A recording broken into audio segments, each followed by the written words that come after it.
Alright, I can start a video. That's no problem. Starting a video is the easiest part. You just have to think of something. I know, I can do the fucking Michelle Pokemon Go Kid. Just be like, I'm back. I write Crimson Shadow every day. Suicide's looking like a good option right now. I'm not gonna lie. That was a joke. I don't permit. You're not fucking allowed to. You dare think that you're allowed to commit suicide on my watch. I'm such a sensitive individual, clearly. Or just be like, search your feelings, you know it. Search your feelings, you know it to be true. I am your writer. No, it's not true. That's impossible. I hate my life. Alright. Crimson Shadow. Let's just start with the name, because why not? That's what you're all here for. You're not here to see me act like a moron. Or maybe you are. Who knows? But that's not what I'm here to do. And my hair is all messed up. I'm wearing my Dragon Ball jacket because represent, bitches. Actually, my hair looks not too bad for just getting out of the shower. It's still a little wet. I have to blow dry my hair. That's such a bitch. You know, people are like wildflowers. You have to blow dry your hair. You're an adult. You're 21. Fucking. Actually, I don't know how else you would blow dry or dry your hair. Let it sit for a while. Maybe bask in the sun. Enter a tanning booth. But I think that would do more than just dry my hair. I don't know. Crimson Shadow. Let's get back on top. I totally forgot to pull up the freaking comments, which I do every time. So my bad. We're taking a short intermission.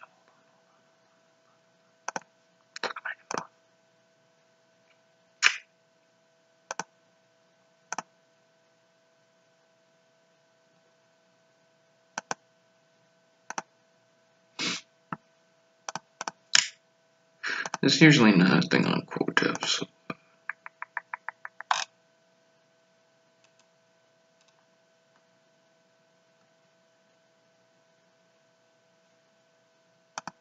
Yeah, there's generally nothing on quotas.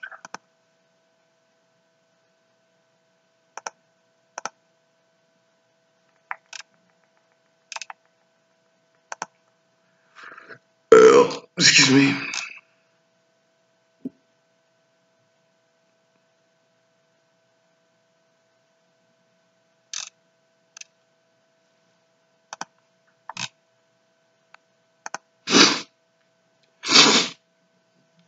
I hate being sick.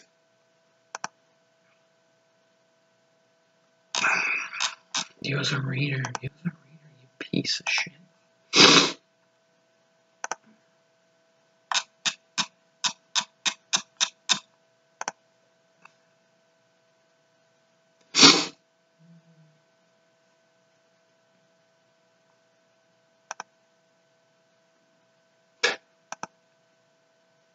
Yeah, let's just delete this part. Let's just delete chapter 41. Fucking whack.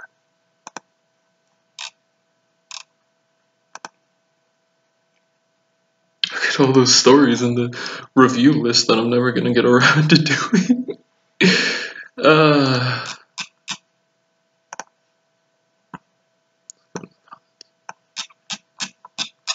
It does not take like 30 minutes to read my story. Fucking, you have to be a slow writer.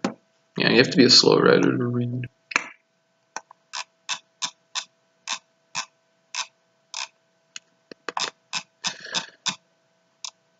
Okay, sure.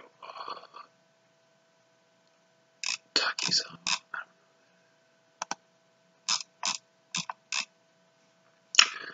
Alright, I got them now. After like a minute of searching. Thank God I'm actually editing this video, by the way. Okay, so Crimson Shadow, I guess, is all thanks to Toxic Boy, because he introduced me to a fanfic that I always recommend, Weiss and I. And I read that, and I absolutely loved it. I thought it was really good. It's a lot of things that I actually can't do, because his is a lot more fluff. I'm a lot more story action, where fluff is kind of put to the side. But that's just me. Nothing wrong with that. Except when people want more like Ruby Slater moments or something, and then I'm like, here's a fight scene. I don't know. But I didn't know who Weiss was. And so that was the problem. Like, they were talking about the professors and Ruby and Blake and Yang and Juniper and everything, and I was like, I don't know who these people are. Which, by the way, is why I always describe characters, because I went through that. Like, people, I remember when I started Crimson, like chapter 1 to 2, people were like, why are you describing the characters? We already know what they look like. And I'm like, but what if someone doesn't? What if someone just happens to stumble upon Crimson Shadow, and they don't know who these characters are? They don't even know what they look like, or get a general idea. I did a little overboard, admittedly. But, I don't know, I just, from personal experience, I wanted to, describe the characters, because I did that for Frozen 2. When I first got into Frozen, I never actually watched the movie, and then I read a fanfic about it. Merrick Cadpact, God bless him.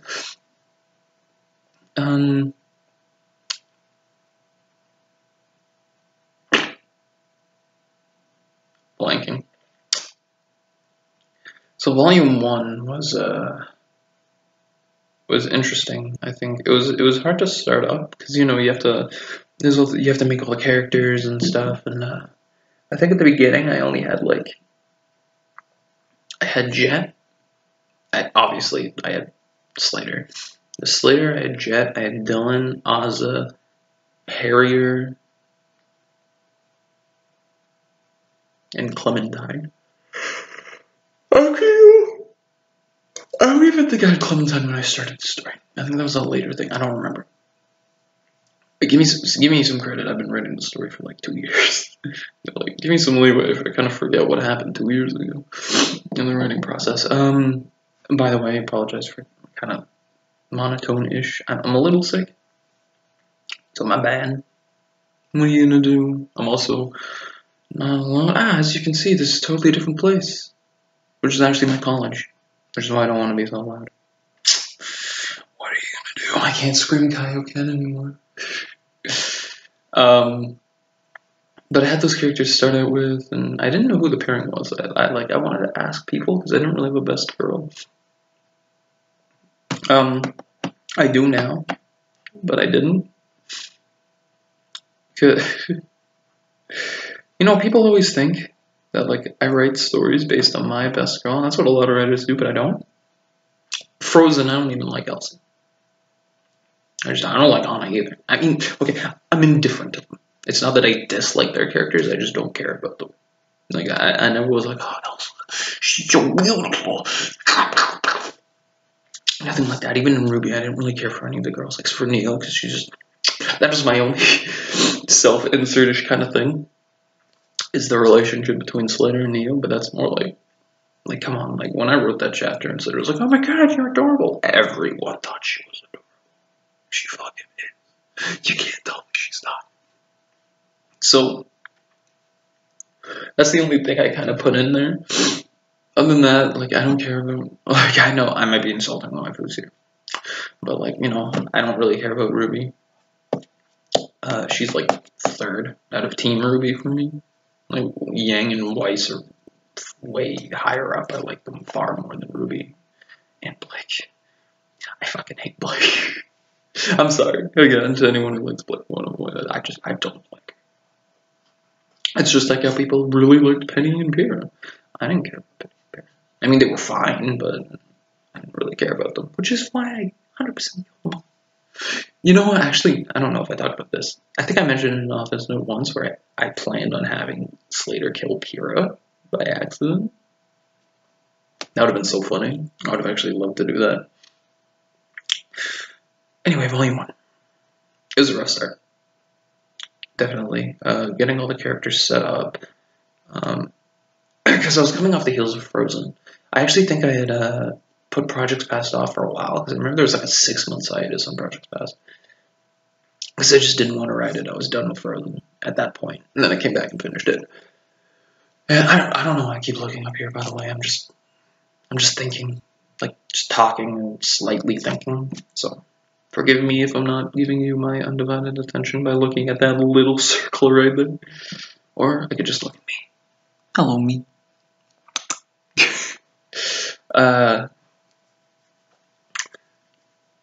So I had to go through a lot of beta reads. I had a lot of them like kind of quit, not because they didn't like the story or anything, just because they were busy and they didn't think they could give me the proper time that I wanted. And not that I'm a demanding writer or anything, because I tell my betas all the time that it's fine to take.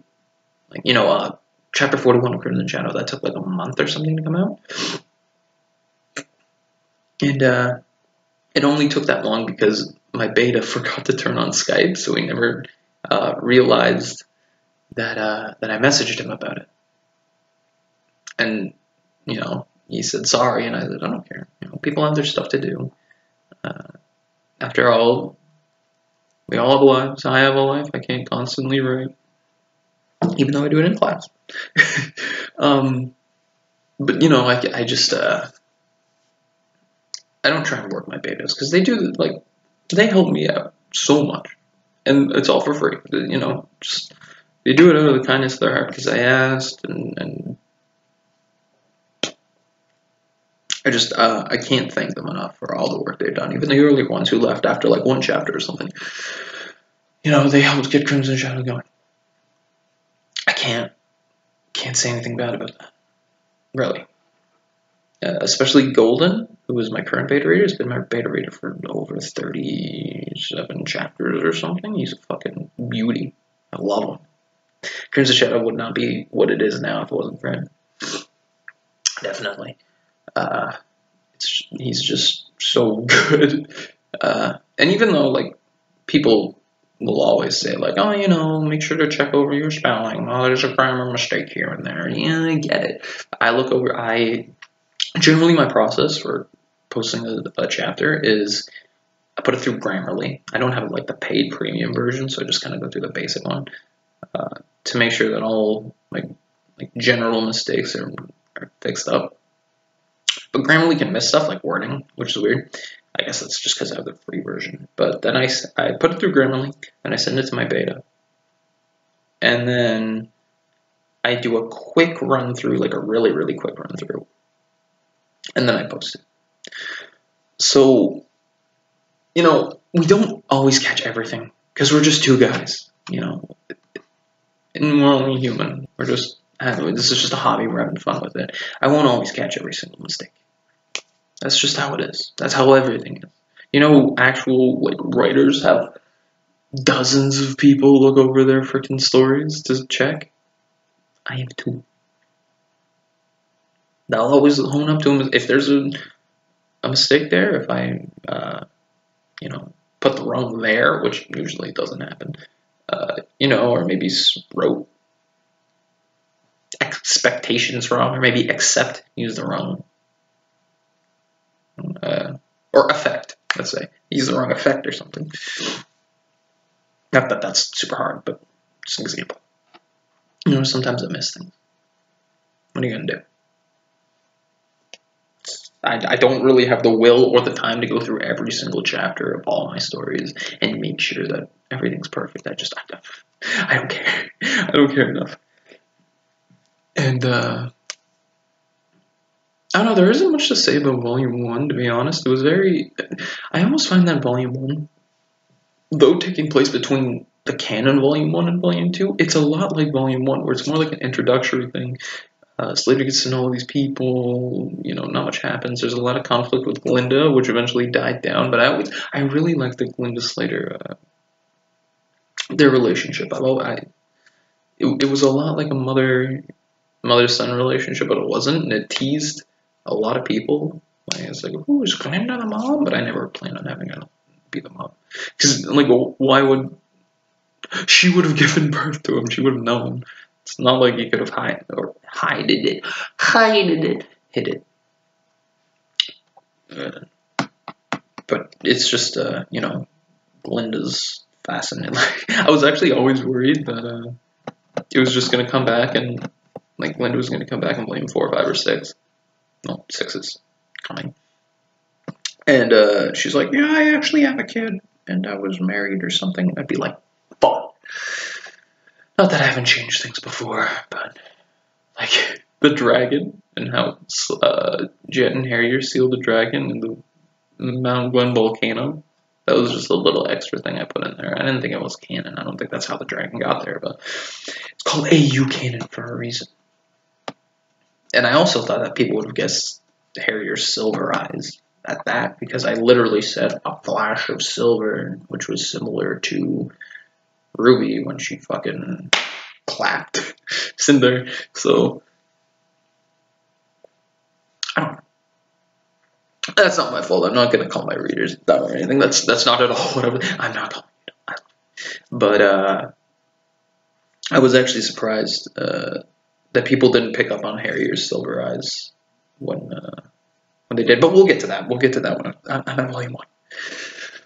Volume 1. I don't. As bad as it is, I don't really remember a lot of Volume 1 of Crimson Shadow because it was just so long ago and I haven't really read through it. There was Slater being like a little odd around Beowulfs, which was he eventually just got over. He just got over it. Some people asked me that, and I was like, yeah, you just got over it. Yeah, that's what I'm going with. The Minotaur thing was a lot of fun. That was the first time I made up my own Grim, which may turn into a Grim. Who knows? And then I'll be like, ha, one step ahead. Fuck you.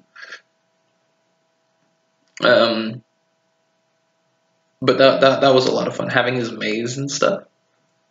I just straight up was inspired by that, and who knows? That might not be the only maze with the only Grimitar. But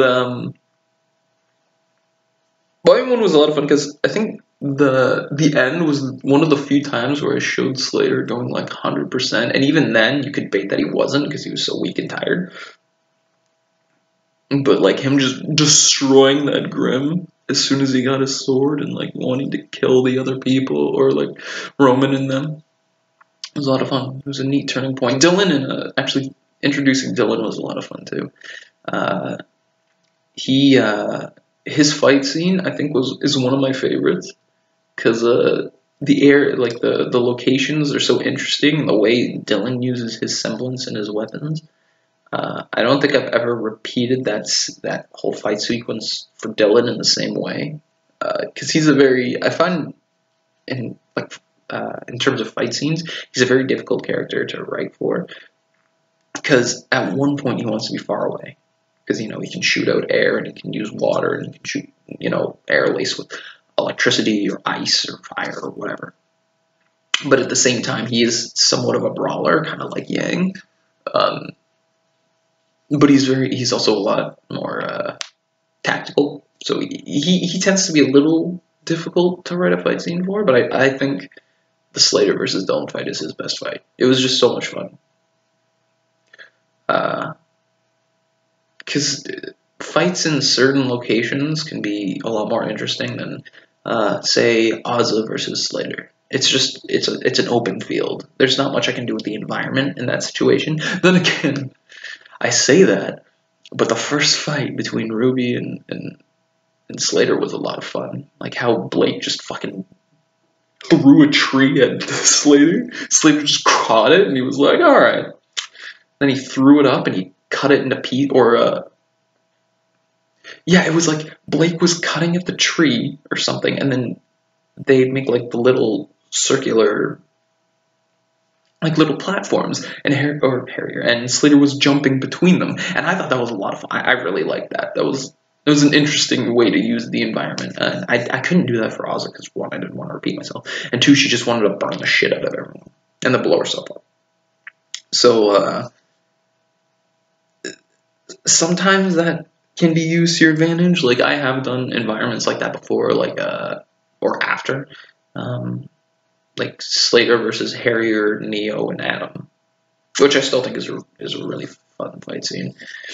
Um, I can't think of any others off the top of my head. Oh yeah, there was the one with Vanilla, but he's more important than people give him credit for. Just notice his last name. Vanilla, Tawny, Clementine, Tawny. I mean, it's not even a spoiler. I put it in like Clementine is related in some, or let's say Vanny is related in some way to Clementine. He's on her side of the family, which means Vanny and Slater are kind of related. Which I'm assuming you picked up on, but in case you didn't, it's not a spoiler. It's in. I specifically said his last name for a reason, and then put in Clementine's original last name for a reason, for people to make that connection. So he's going to be important later. Tuxin was a lot of fun. He's going to come back soon too. I kept him alive for a reason. I haven't forgotten. I think that was really all of Volume 1. It was kind of tame. Volume 1 for Crimson Shadow was probably more eventful than Volume 1 for Ruby. More stuff happened. Volume 1 for Ruby's kind of boring. But whatever. Volume 2. Look how interested I look, right? Because I'm just trying to think. I haven't really looked back at the old stuff in a long time, which I probably should have. It's whatever. I could kind of look up the chapter names. Maybe that'll happen. Oh yeah, it ends. That's right. Volume 1 ends with the whole village thing, and then it immediately starts up with fucking Neo. Neo was so much fun. I felt like I had to get her fight scene right because of the way she fought Yang, and this is before she fought Yang. So, yeah. But I just really enjoyed that fight because it was a lot of more like bobbing and weaving, and like a dance almost. It was cool, and I love Neo. She's my favorite. Like, she's just fucking great. And I wanted to make Slater have this, like, odd fascination with Neo, and then, in turn, she would have a fascination with him. It's more like a respect one, because, you could even say, like, oh, Crimson Shadow is a harem story, because 4 girls like him. One of them is his girlfriend. One of them is Weiss, which he spent a significant amount of time with. One of them is Rogue, which is his ex, and then another one is a Neo, and Neo is more like a respect passion. A respect and fighting passion. Which is better than fucking having all 4 members of Ruby fall in love with the same character, because why not? It's stupid. I fucking hate harem story. Like in some ways it could make sense to an extent. For instance, Love Live. In the story I'm playing for Love Live, some of the little ideas I have is for a couple of the girls to like it. Not all of them. A couple of them. There's like 10 of them. But the thing is about that one is that he will be like one of the only males that they interact with. They don't like. The only dudes that are in Love Live are the dad of Honoka, the brother of Nico. That's it off the top of my head. Just the dad and a brother. And then I guess like random strangers. Like, oh, I saw a male student walk into this different school. But, they don't interact with any of them. So it's like, if you spend enough time with one character, this one dude with all the girls, if he gives them time and attention and friendship and blah blah blah, yeah, it could happen. For something like Ruby, it's weird because there's a lot of fucking guys there. Like, there's Neptune, there's Sun, there's Ren, there's Jean, there's, even if you want to say people won't like him, but Cardinal, it's still a whole, I know people don't like them, but it's still an example. Whole group of dudes. Fox and Yatsuhashi, you know, there's a ton of guys that they can interact with, and it doesn't make sense to me for all of Team Ruby, or like even all of the girls in fucking Beacon, to like this one guy, unless there's like some weird reason, like, you know, it's part of his semblance, or it's like I don't know, like, you know, something, some alternate, or like what's the word I'm looking for? I don't know, whatever. But you know what I mean? Like, there's an outside. I feel so dumb because I know exactly what I want to say, but I don't at the same time. And I know you guys know exactly what I want to say too. Like an outside force. I don't know. Let's say an outside force. That's not exactly what I wanted to say, but we'll just go with that. Without something from the outside influencing it. I just think it's really dumb for all the girls to like one guy. I hate the harem stories because they don't make sense. Like, oh, whatever, yeah, you were only half sisters. Let's still fuck this one guy together. Yeah, let's do it. Whatever. And it's not like the fun. Like, what about Crow and Dai and Winter and Gira and all those fucking people? Do you think that they just won't care? I remember there was one guy who really wanted to see interactions between Crow, Winter, and Slater, because Slater said that he was dating Weiss.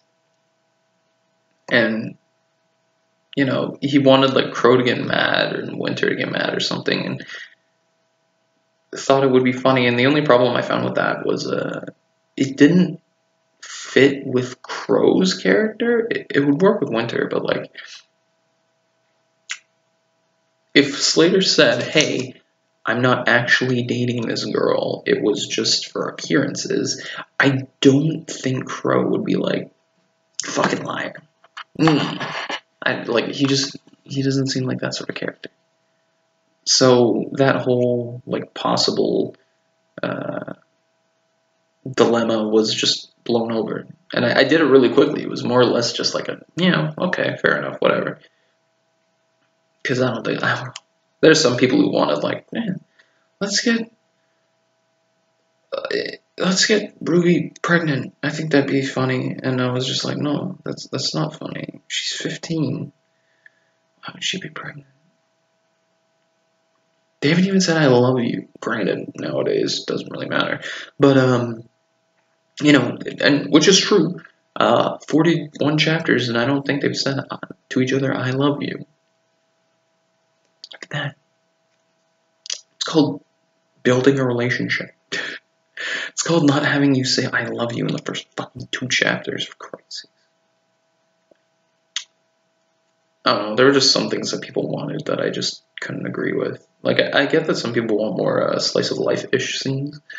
I understand that, but they were asking for it in Volume 3, and Volume 3 is very... It's very straightforward. Like, you don't really have time to dick around and show different scenes. And I didn't have the time, because I had my own ideas and ways I wanted events to go, like the flow of things. And I couldn't just take a chapter off, or like half a chapter off, that for fucking Team Ruby and Slater to go to the beach or something. You know what I mean? Granted, I did have Slater bring Weiss to the beach, but like that was because they had to go on a date. So, but that was at nighttime too. Like, there were ways to introduce it, but then again, people were like, why are you giving Weiss moments and not Slater moments? And I'm like, because it's part of my fucking narrative. Shut up. It's just part of it. Weiss and Slater are probably some of the closest characters in the story right now. Their relationship is legit, not even romantically. It's just they have a tight bond. I just have to sever that bond. I should cut that. Anyway, I got way off track. Holy shit. What was I talking? I was talking about Neo. Looks right. I don't even know what matters to us. The most fun everyone's ever had ever. That was the food fight scene. That was fun because Slater just wanted his steak and it just wasn't happening. Yeah, that was also when Ozzy came in and blew the fuck out of herself. Blew up. I'm just gonna say blew up. Yeah, Volume 2 just... Oh yeah, that's right. How the fuck did Volume 2 end? Hold on.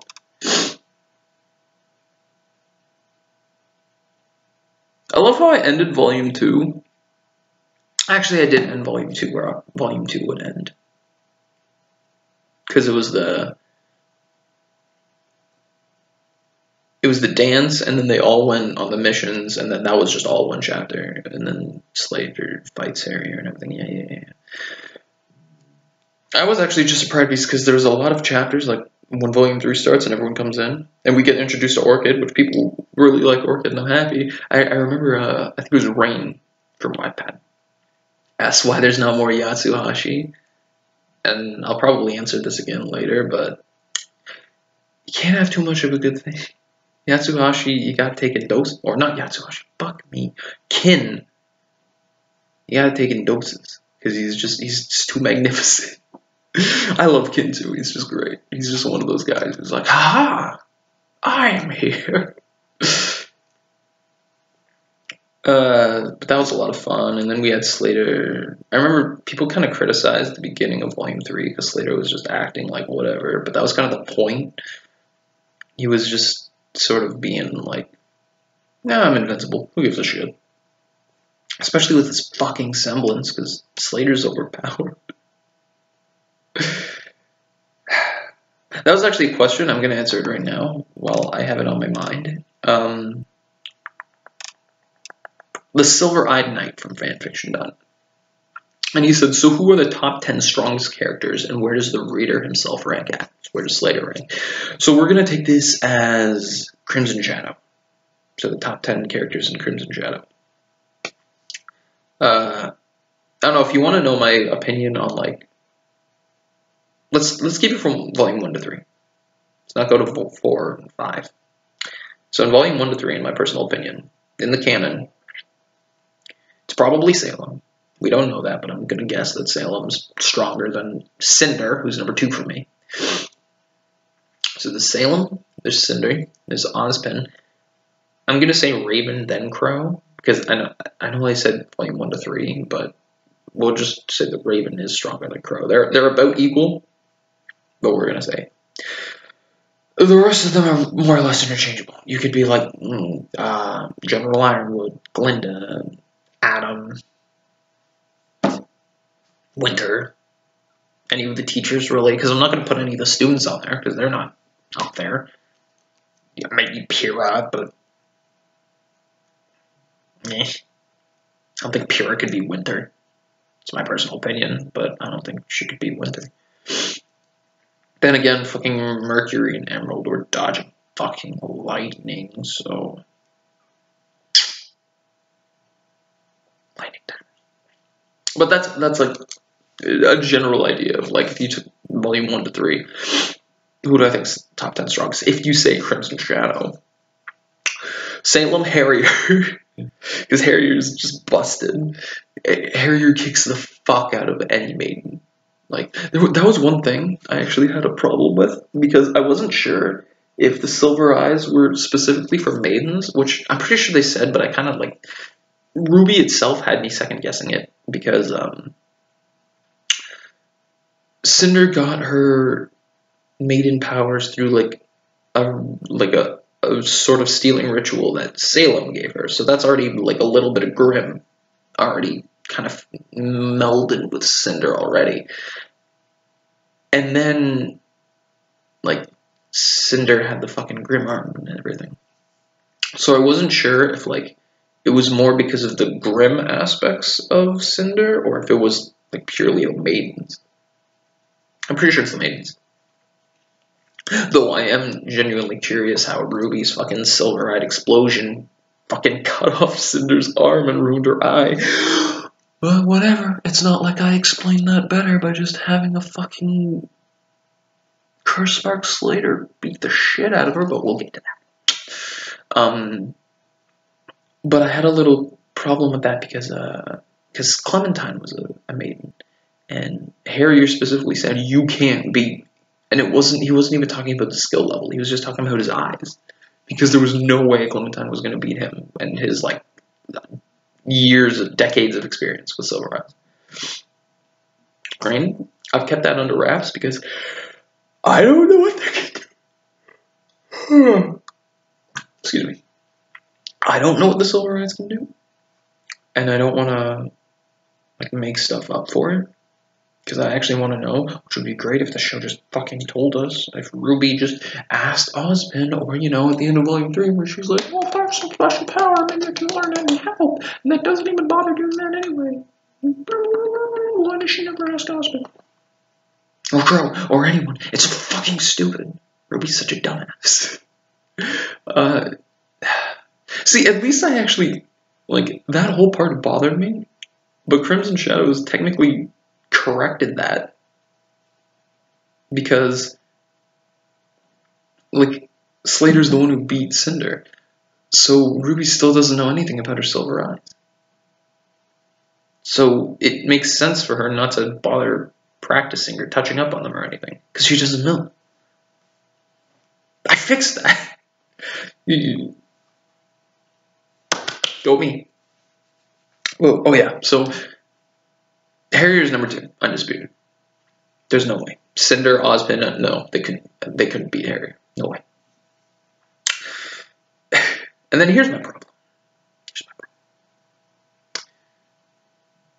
I would still continue saying that Cinder is 3rd. But I almost want to debate that a full aura Slater could have beat Cinder. And I only want to say that because Slater's overpowered. Because his teleportation, instantaneous movement, being able to go from one place to another instantly, is so broken. And especially because it takes like no aura to teleport in a short area. Like if you're in a room fighting, he can teleport everywhere like almost infinitely. Doesn't bother him. It barely takes any of his aura. And that's overpowered. I know. But it's just like, I know that's like tooting your own horn and like jerking off your own OC. And I'm not saying he could, but I almost want to debate it. Because, like, Slater finesses Pyrrha. Volume 3 Slater finesses Pyrrha. Like, that's just straight up. He's the strongest student. He just is. Like, debate me. I dare you. There's no way that you can say that he's not. Like, it's not even that I'm like wanking him off just for the sake of him being my own seat. It's his feats. He beat Pyrrha without teleportation. And he only used his blood so she wouldn't move his sword. He fought the Hydra with no aura. He was going to lose, granted, but he still fought it pretty well. Beat the Grimothar. He went toe-to-toe with Adam and is actually stronger than Adam. He was able to tank hits on Harrier. Granted, Harrier let him, but still. The only problem is that I don't think Slater can beat Ozpin, but if Cinder can beat Ozpin, like, it's weird. Like, again, I'm not saying it's true. I'm not saying he could. It's just possible. if you want my honest opinion on, like, if you say, okay, he can't beat Cinder, okay. Salem, Harrier, Cinder, Ozpin, Slater. I think Slater's stronger than Crow. Only because of the semblance. Genuinely. I don't think Crow could keep up with Slater. He is a better swordsman. He's a better fighter. But Slater's abilities are just too out there. And that's Volume 3 Slater. Volume 3.5 and 4 Slater's fucking ridiculous. Like, maybe light spoilers, I guess, but he gets a lot stronger. And a lot better at using his semblance. Volume 4 Slater can 100% beat Volume 3 Cinder. No doubt. And again, you might be like, "Whoa, that one, but she's a maiden." Okay, Amber was a maiden. Amber got beaten by younger Mercury, Cinder, and Emerald. All of which, I will 100% say that Volume 3 Slater could have beaten all three of them. No doubt. If you tell me that Slater can't beat Mercury and Emerald,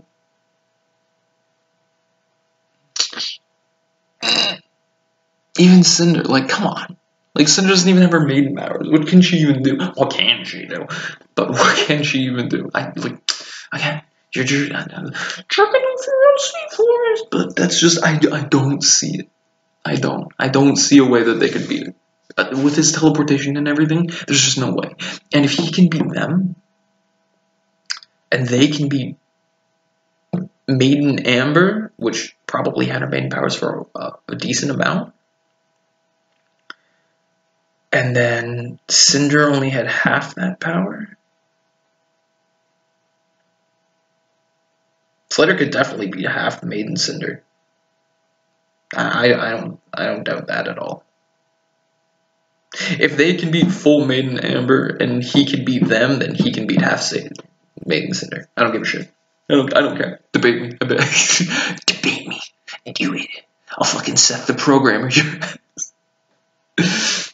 I don't know. That's just my. I just think he's stronger than Crow, technically, and definitely Volume 4. He's up there. If you're going like Volume 5, if we're talking about Volume 5. Again, no spoilers, I guess, but if you want to go there, it'd be like Salem, Raven, Cinder, Hazel, Ozpin, or Oscar. Oscar and Crow, I'd say, are more or less interchangeable. I might say Oscar's a little stronger. And the rest is like me. But I'd still say Volume 5 Slater could compete with Raven.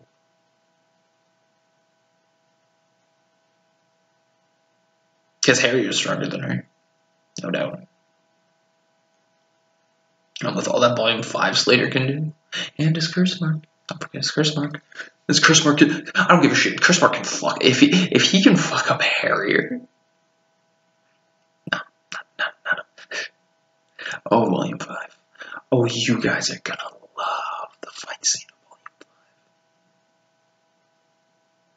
Volume 5.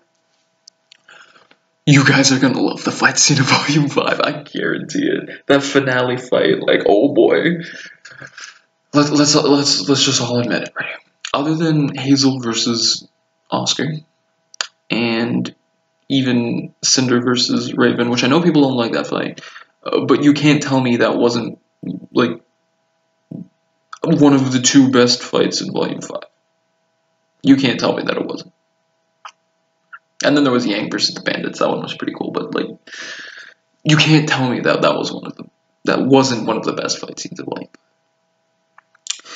And I guarantee you, I will top it all. I will top Volume 5's fight scenes. That's a promise. You heard it right here. It's on video. Crimson Shadow, Volume 5 finale fight, will top Ruby Volume 5's. I don't know where I'm going with this. I was just talking about the power scaling, but Volume 5 Slater's fucking ridiculous. Volume 4 Slater's ridiculous. Because there's some things I want to introduce come volume 3.5 and everything, like how Harrier's semblance improved. Because that's a completely like AU thing that I'm introducing. I'm introducing a whole new thing of how he upgraded his semblance from being like, meh, it's pretty good regeneration, but it can't really regenerate limbs or anything, or it has its limit, to Harrier's literally fucking immortal. Like, literally. So, like, you know, something happened to get from point A to point B, and Slater's gonna try and figure that out. Maybe he'll find a way to upgrade his own semblance.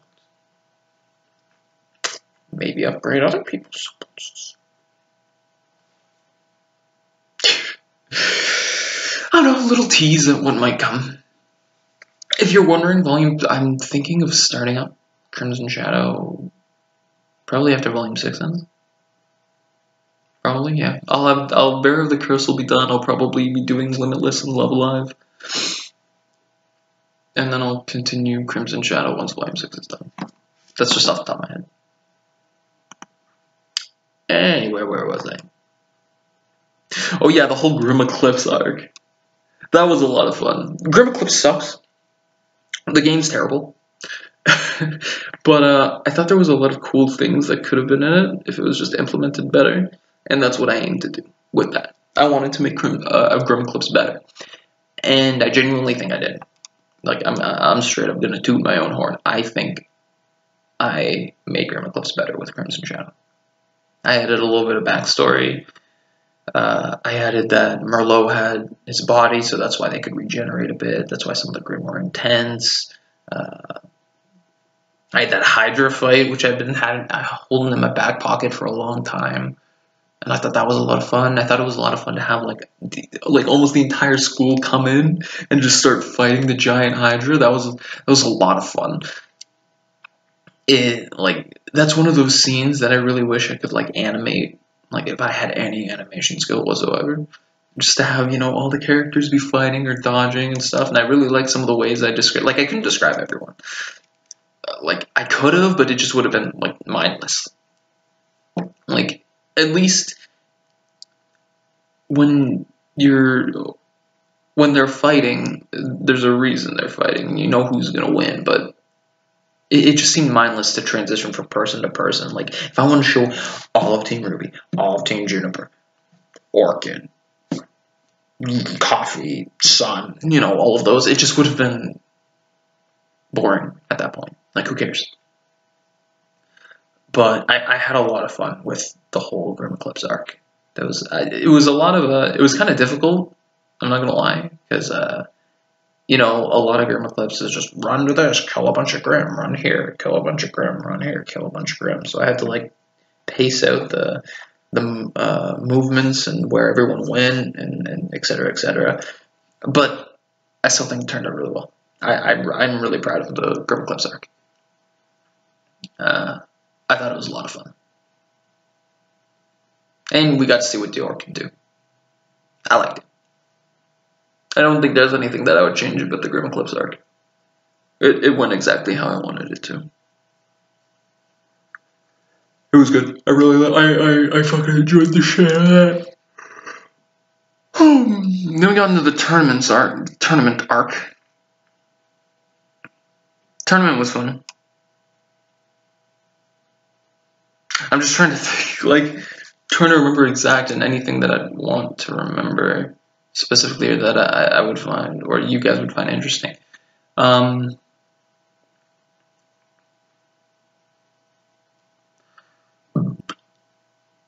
guess it's just, the tournament arc is just very straightforward. Like, some of these chapters, I genuinely don't remember what happens. Like, Boy Meets Father.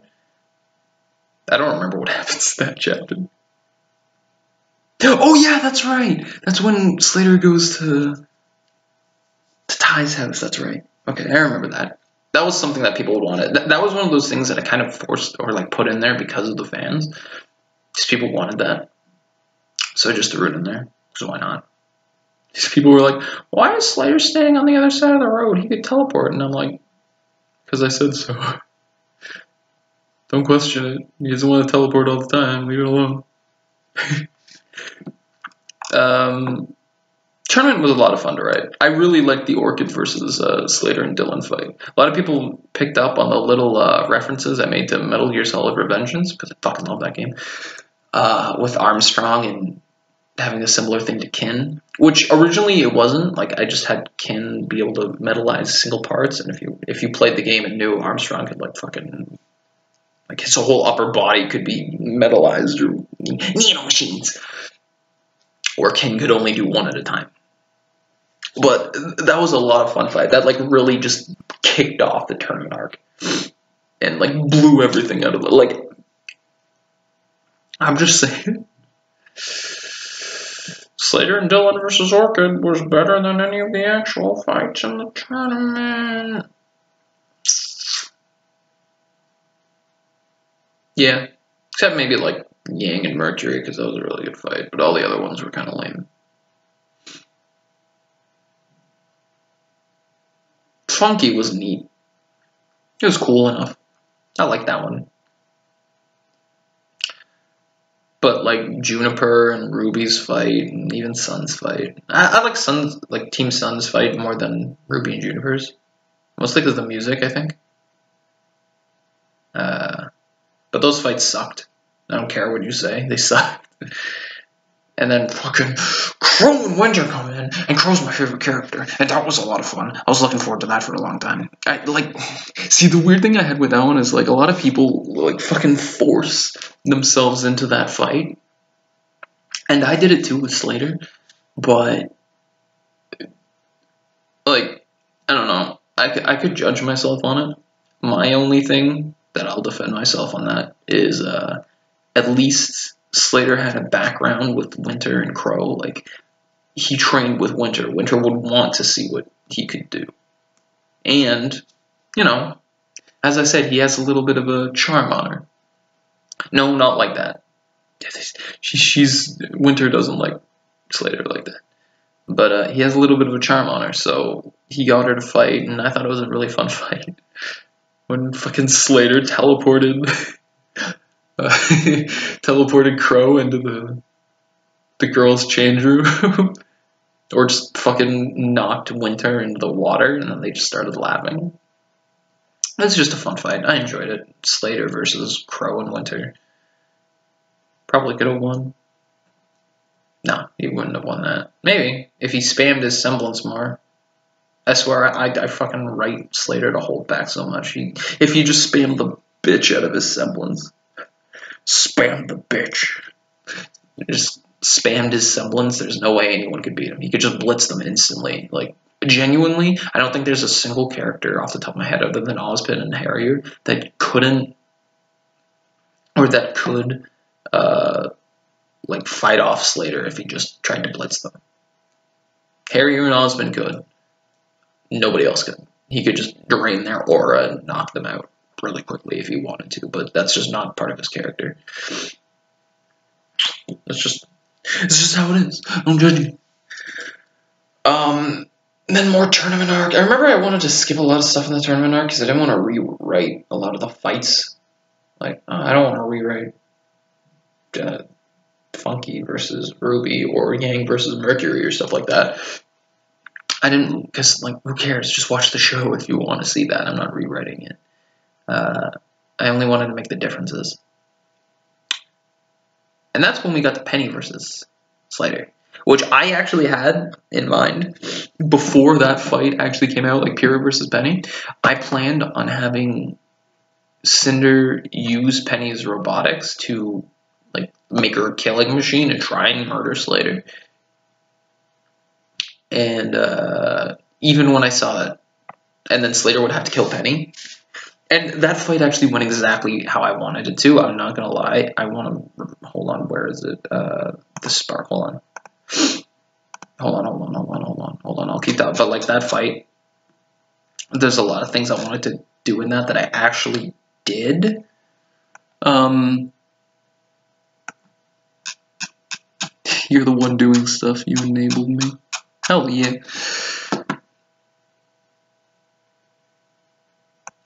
Yeah, I was gloating. Oh yeah, they went bowling. I remember that. I just wanted to add some silliness.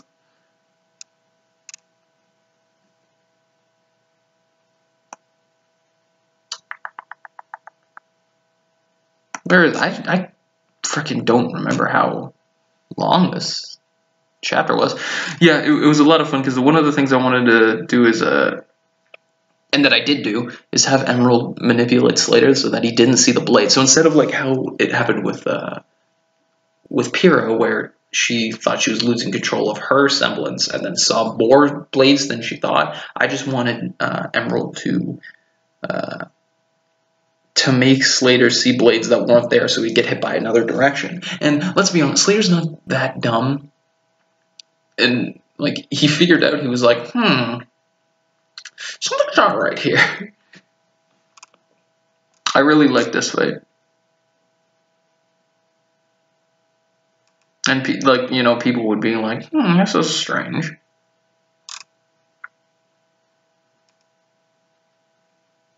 Yeah, and like he thought it was Penny's semblance and not like something else. I really like this fight. This was an interesting fight I had in my head for a long time.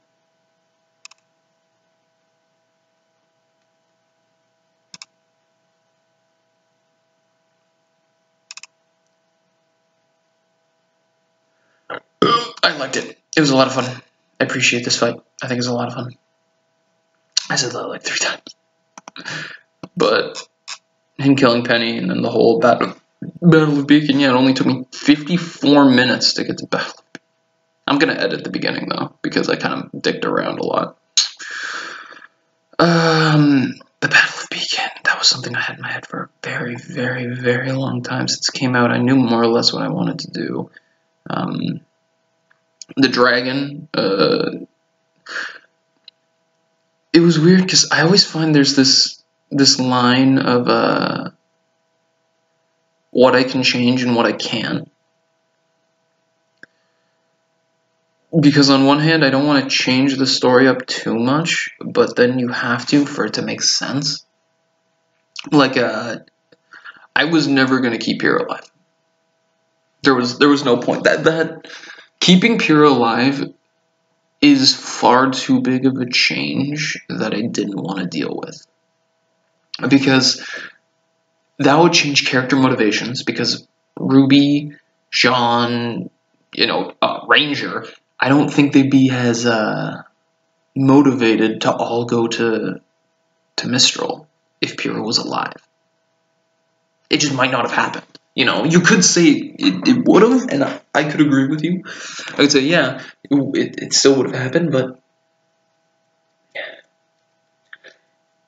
it's just there's too many factors to take in when changing something that big. And even with the Dylan thing, like, I debated not having Yang's arm be cut off because Dylan's there and Dylan can take care of himself, but so was Azza. That was the thing. So Azza was able to distract Dylan, and everything just sort of fell into place, which I almost wish I made more changes. But I think it just would have caused me more of a headache. Because one of the things about writing, I find, is that people either make really weird, drastic changes, and they don't work, and they don't realize the consequence of the change they made, or they just decide to follow the story by the letter. And which I always say, if one character can change the entire story, and technically at that point there was Slater, Dylan, Azza, and Harrier, and Orchid. There were a lot of characters there that weren't in the original story, so there's a lot of room for change. And to be fair, things did sort of change in a way, because Ruby never used her silver eyes.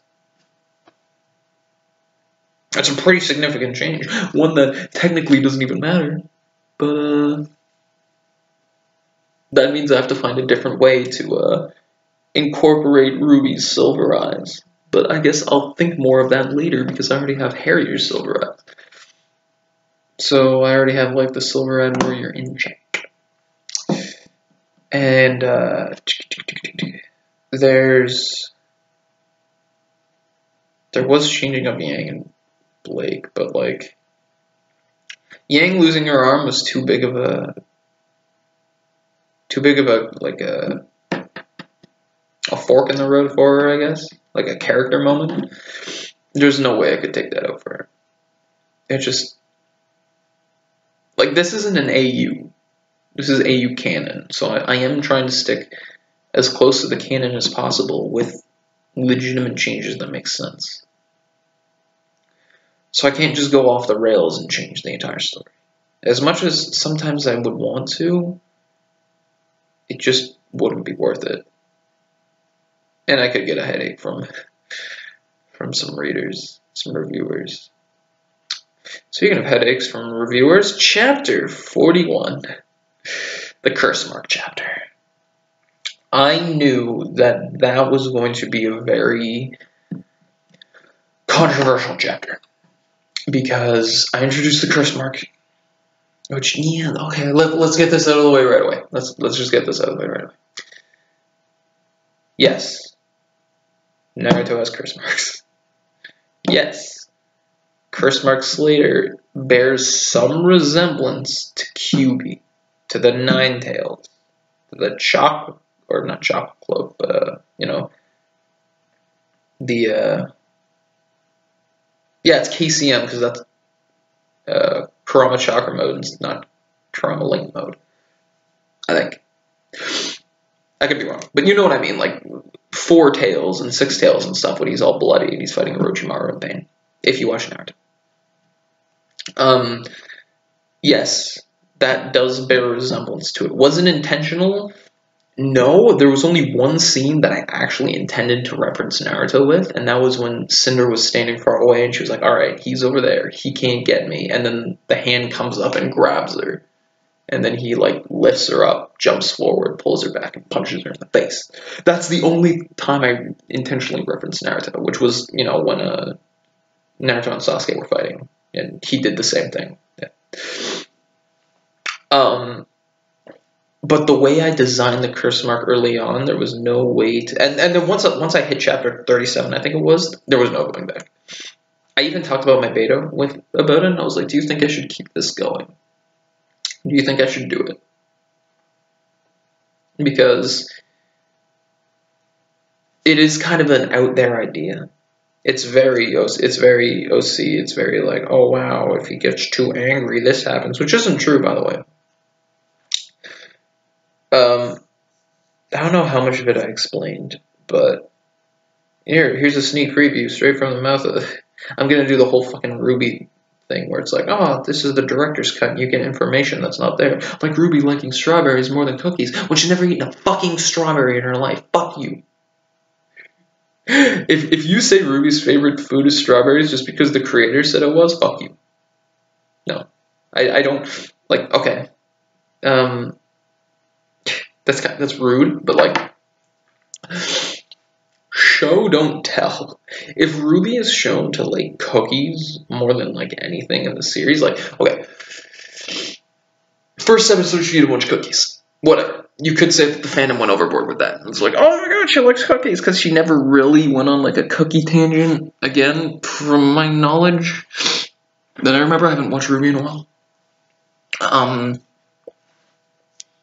And then in Ruby Chibi, and I know it's Chibi, so it's not canon at all, but the first episode, or like the first short, she was fucking gobbling down chocolate chips and like to make cookies and stuff.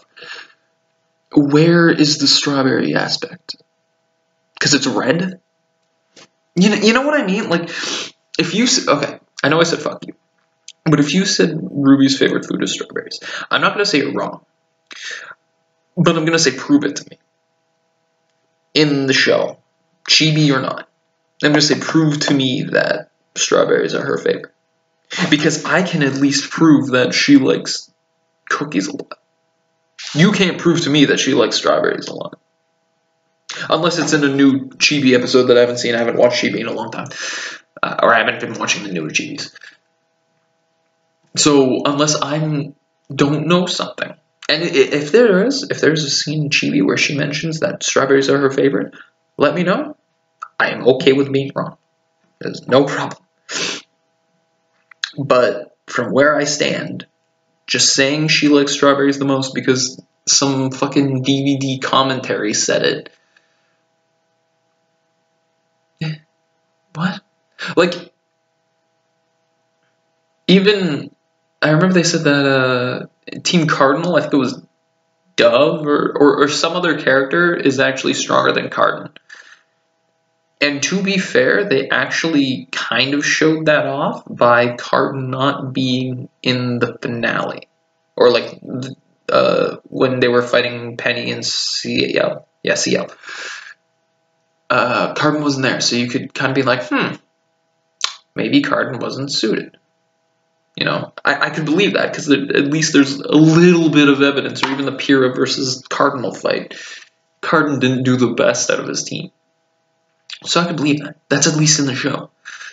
Strawberry thing isn't. So whatever. I don't even remember how I got on this stand. What was I talking about? I was talking about the curse mark. Whatever. Okay, so I was talking about things that the directors said. Whatever, okay, who cares? The curse mark. I knew it was going to be controversial. And I was talking about Naruto. Fuck, whatever. I'll try and restart my train of thought. So my apologies if I repeat anything.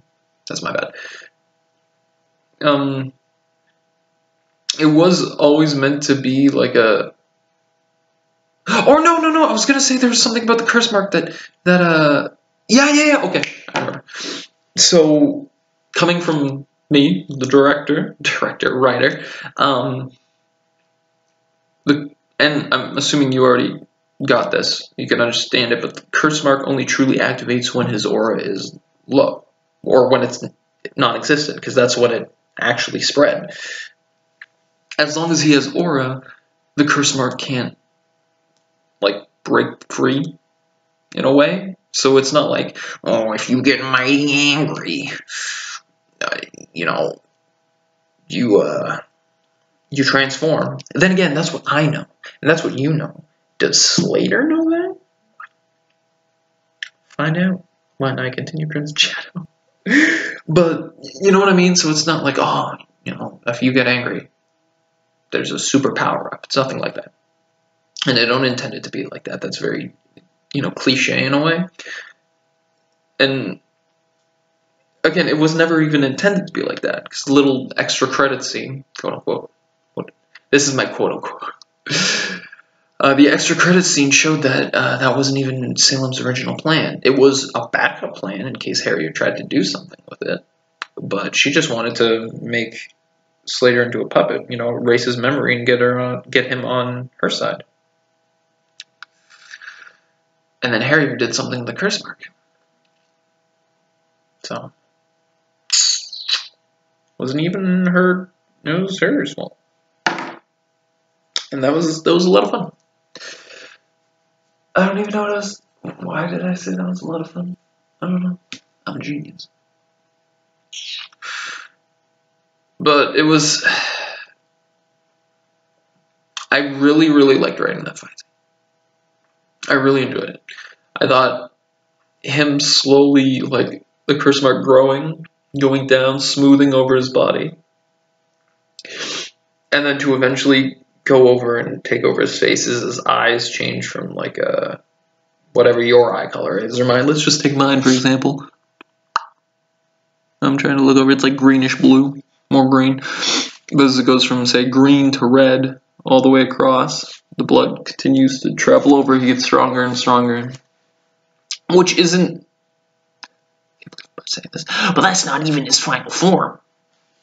Because there was a little hint, again, little writer's commentary here. There was a hint that Cinder said that it reminded her of Salem's eyes. And if you look at Salem's eyes, it's red and then it's black instead of white. So I'm not saying, I'm just saying that he only had red eyes and white. I don't know, take from that what you will, but there may be a little more to it than we knew. Anyway, it was a lot of fun. I really enjoyed that fight scene, even though I knew it was going to be controversial. But I kind of like when you're a writer, you gotta kind of stick to your guns on certain things. And I've been writing for what, fucking 4 years now. So I know what I'm doing, and I wouldn't have done it if I didn't have a plan for it. Because I have everything up to volume 5 planned. Everything. I don't have 6 planned yet because I haven't seen it. But you know, I know exactly how I'm going to use the curse mark, if it's going to be used, and where it will end up. I know how I want the curse mark to end, or like end. I know what I want the final, what the end game for it is. So it's not like I just threw it in there to be super edgy and cool and all. Look at that, and you're like the fucking Nine Tails. It's nothing like that. I know exactly what I'm doing, and I know where it will end, where it'll end up, and what will result from it. So just trust me on this one, okay? Just trust in me if you've been reading me for a long time, or even a short time.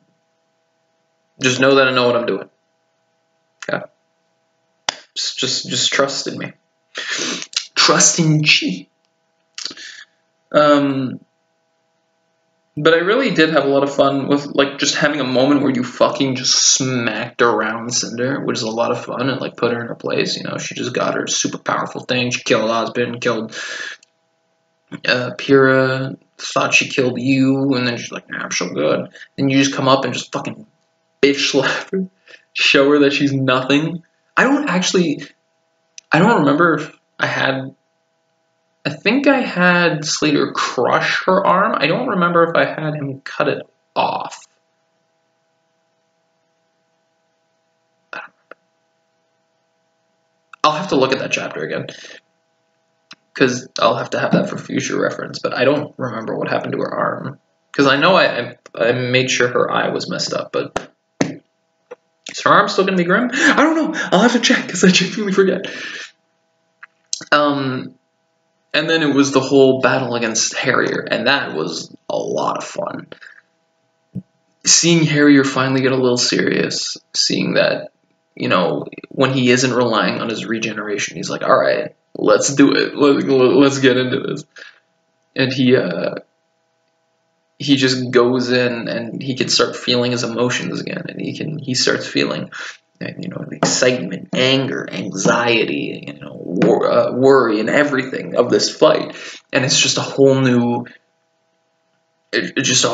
something he hasn't felt in decades. And he's like, all right, this is great. Like, and then he feels like he has to defend Beacon against the monster that he created, because Beacon was his school at one point. He still does care to an extent, and I think those feelings really came out when he could start feeling again. And that's why he said, you've given me a way to die, which he wants to die because he's full of regret and sorrow that he can't even feel. So he just goes through life at this point. And yet he doesn't want to die because he doesn't want the thing that you're becoming to stay. He even said, I want to die by your hand. So if he's going to die, it'll be by Slater and not Curse Mark Slater. And I thought that was a really fun kind of aspect to take on Harrier, that he's not, and I've always wanted to get this by, that he's not with Salem because he's evil. Like, some of the motivations for why characters are with Salem are odd. Like, Cinder wants power. Mercury and Emerald are indebted to Cinder, so they're with Salem. Tyrion's just fucking bananas. I don't even know why Hazel's with, because Hazel's so fucking stupid. His character is so dumb. You know, some of the people with Salem, it's questionable, right? But Harrier is straightforward. He's just, I want to find someone stronger. I want to find someone to fight who could possibly kill me. He's not on her side. He would kill her if he really wanted to, or if he felt like he had to. He would try. I don't know if he could, because I don't know what Salem can do. But see, that's kind of the problem. Like, I've hinted that he's relative to Salem, but I don't want to push Harrier any farther than mountain level, which is crazy to think about. Like, wow, Harrier can bust a mountain with a single swing, and like 95% of the Ruby, like, of the characters are like wall level, and he can just fucking bust a mountain. Yeah, yeah, he can. That's why he's overpowered. Harrier's fast as fuck. Like, he hasn't even gone 100% yet in his in any of the fights. So there's still a lot more he can do that I haven't shown off yet. But you kind of get like, if Salem's like, for instance, like moon level, it's gonna be like, well, fuck. Salem's moon level, then I'm gonna have to make Slater moon level.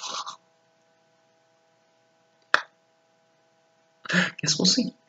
Whenever Ruby decides to end, which I hope is sometime soon. Which I really hope is sometime soon.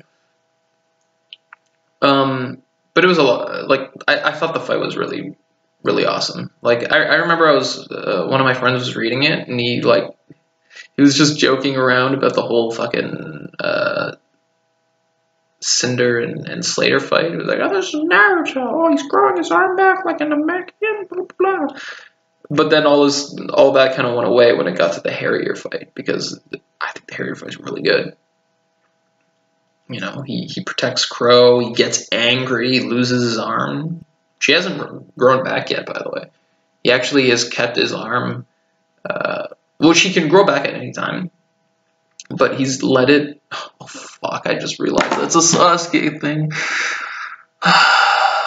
wearing the cloak and everything, and he has a single sword. Oh, and he has special eyes. Fuck. I didn't mean that. Look at that, I made my own connection. Now you guys can make fun of me for something I didn't even mean to do. But, fuck. Well, the whole arm thing was just as like a punishment for not really winning. Like, he lost his arm, so he's gonna leave it gone for a while. He'll grow it back eventually. He can whenever he wants, so he can do it, but now I'm kind of pissed off at the fucking Sasuke relation I just made. At least it's a different sword. Harrier is a saber. Sasuke has something else. I don't remember what it's called. I'm still mad at that though.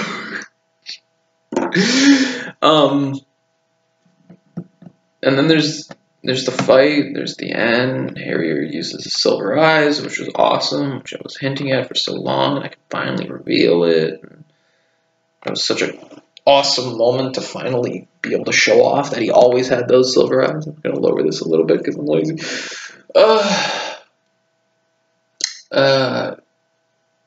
It was great. It was a lot of fun.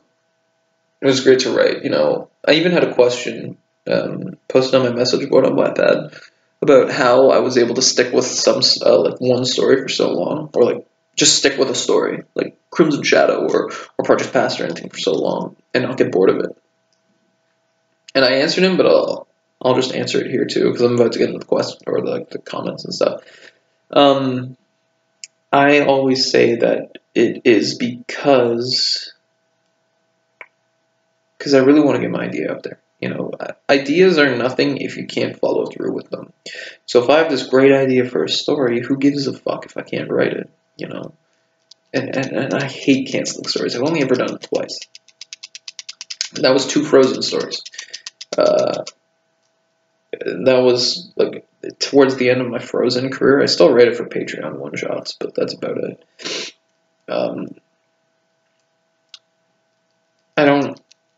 Like, they were just stories like Dream Come True, which was really popular for some reason. I have no idea why.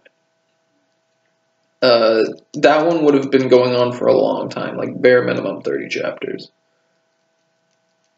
So I didn't want to dedicate myself to that at that point in time. And then another one, it was like Blind Date. I think it was like the reader was blind and he was with Anna. I just didn't even know what I was doing with that story. I didn't know what I was doing with that, so I canceled those too. But I don't like canceling stories, and I like to follow through to the end. You know, if I start an idea, especially like Crimson Shadow is 41 chapters. You think I'm just gonna stop now? Like, then the 41 chapters would be on a waste. I'd be wasting your time and mine. I'm not gonna do that. Even with Projects Past, I left it off for 6 months, and then I came back and I finished it because I wanted to get that idea out there. I wanted to finish it. I wanted to say, hey, I wrote a fucking book. Maybe a fan fiction. Projects Past is a fucking book, and I can be proud of that for the rest of my life. And I couldn't have said that if I just gave up and quit. And the same thing with Crimson Shadow, or with Limitless, or Bear of the Curse, but that's going to be short, so who cares? I'm going to get that done probably by next month at least. No, even the Love Live story, or any of the stories, like, I'm going to be, like, 100%. I don't know all the stories in, like, my bio and everything. I don't know if I'm going to get to. I genuinely don't. It's just how it is.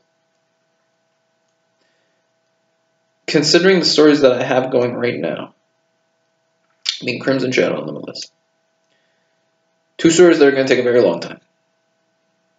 Just, they are. Limitless is going to go on for a long time. Crimson Shadow is going to go on for a long time. Love Live will probably be 30-ish chapters, which is still going to be like a year. Maybe more. Depends on how many chapters of that I can put. See, that's the thing. Like, Crimson Shadow is going to be on hiatus for a little bit. So I'm going to be reading Love Live and Limitless. And let's say, like, I can only write so fast. Like, for instance, let's say bare minimum I can write 2 chapters a month. 1 for each story. That's still only 12 chapters a year. That's just how it is, you know? If I dedicated myself to 1 story, sure, I could get 24 chapters in a year, but fucking Crimson Shadow is almost double that. So it's hard to say that I really have to pick and choose the stories I want to do. I really have to. And there are some that I don't even know if I'll get around to, like SAO. I don't know if I'll ever do that. Kill la Kill, don't know. Spider-Man, don't know. Undertale, don't know. My Hero Academia, don't know. There's a possibility that I could just get bored with Ruby eventually. That could be taken on Crimson Shadow. It won't be taken on Limitless because Limitless is Dragon Ball. I fucking love Dragon Ball. And like Limitless is probably more Dragon Ball than Ruby. I'm not gonna lie, but they're gonna be long, and you know I only have so much time, and who knows how long I'm gonna be writing. Right? I know this is taking a really like sad, like legit tone that I didn't mean for it to go down, but I'm just kind of trying to be like real, or to be real with you, Chief. This scene. It's how it is. Who knows how long I'm gonna be writing? You know, I'm 21 years old. I'm writing fan fiction. Am I gonna still be doing that at 25? At 23? I don't know. That's why it's hard to pick and choose stories that I want to do. Because I'm thinking, like, what am I going to finish? How long is it going to take?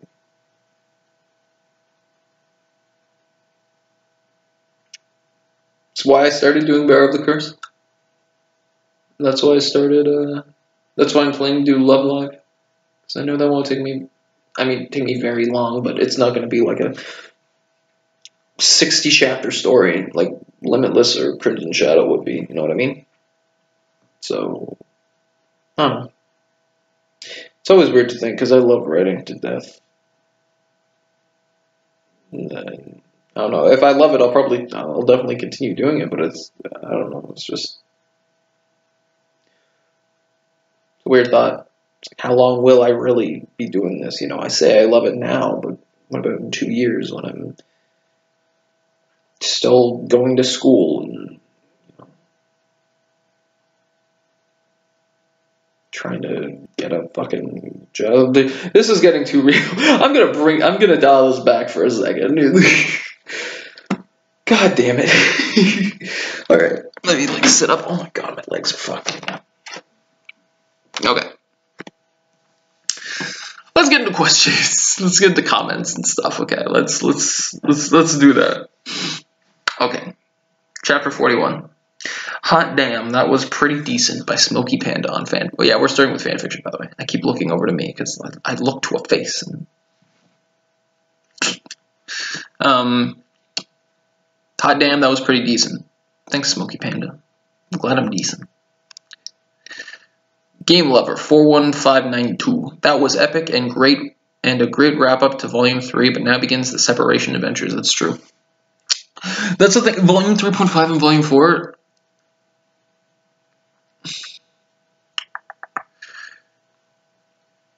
I'm not gonna focus on the other like I'm not gonna talk about Weiss's story or Blake's story, or maybe Blake's story. It depends on Dylan's still a thing.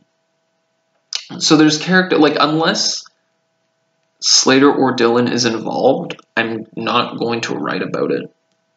So there's a good chance, like for example, Yang's whole arc, I probably won't write about, but you already know what happens. And you can just watch the show. Like, the only thing I'm going to write is any differences or anything that the characters do. So,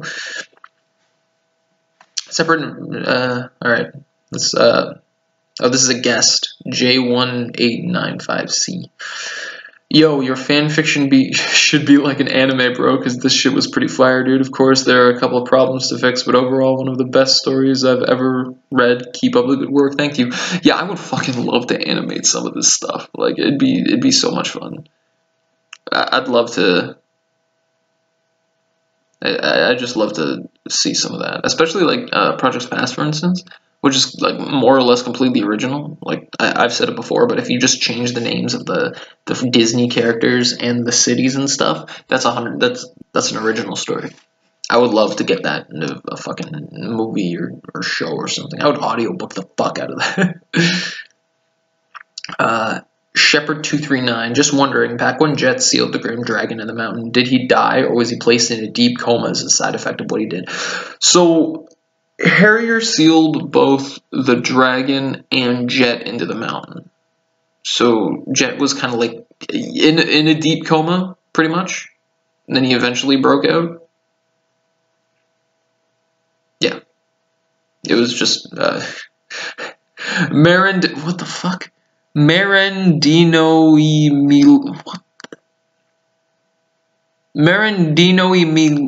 Emiliano? I'm sorry. I don't know how to spell, what the fuck? Marandino Emiliano. I'm gonna say it like that. Cool. Cool. Thank you. WTB 39230. Oh, so we're Carnage now. Yeah, I know, there are relations. I'm sorry. What do you want from me? I actually didn't even make the Carnage reference, I guess, because isn't his symbiote kind of mixed with blood? So, yeah, I guess that's fair. Yo, some of those things that I had him do, though, like fucking Harrier was like stabbing him, and then he started making swords out of his body to counter hit. That was so fucking cool. I would animate that. That'd be awesome. And on Ruby fan. Well then, F you for killing Pyrrha. The hell was that blood magic voodoo thing that Slater pulled? And when will Harrier stop living? Also, when will Salem be slain? Okay, well, blame Rooster Teeth for killing Pyrrha. And I actually talked about why I didn't want to change that. I somewhat explained the blood magic stuff, and that was because the curse mark is like this was kind of hinted at, but like Harrier was getting DNA from Jet, from Merlot and stuff. Like he got Jet's DNA and blood from Merlot.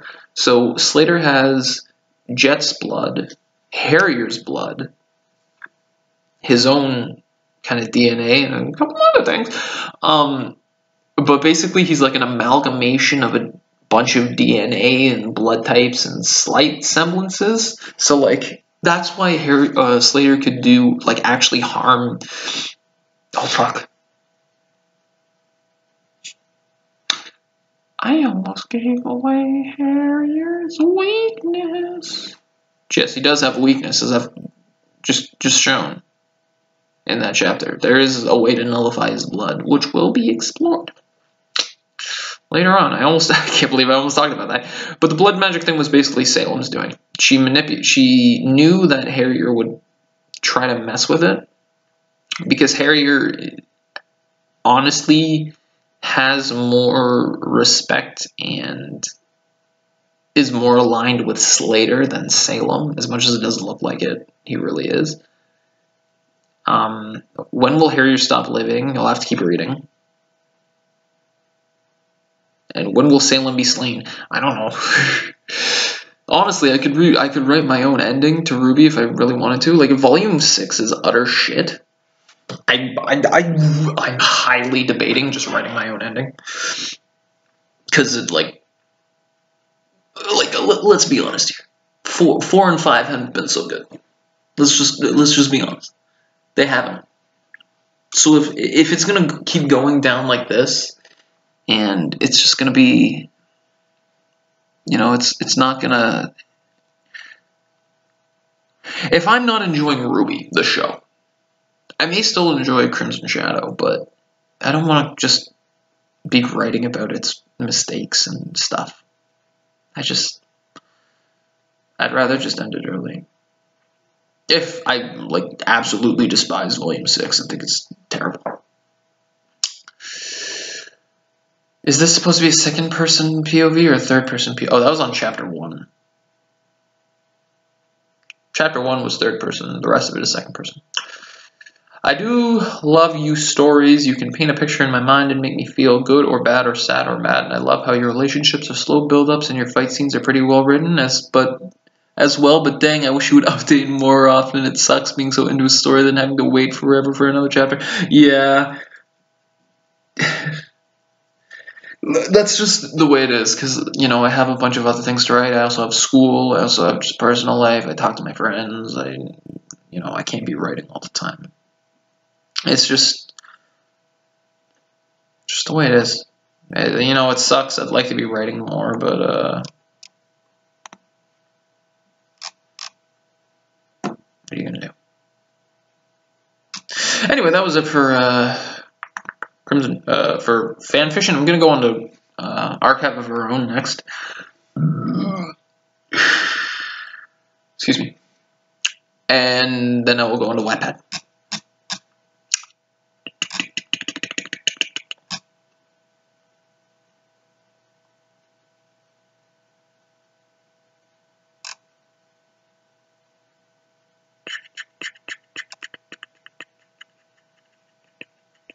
I'm thinking these are not from 41.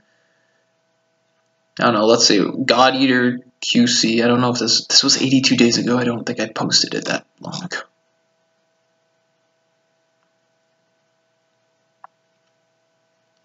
I posted it this month, didn't I? I don't know.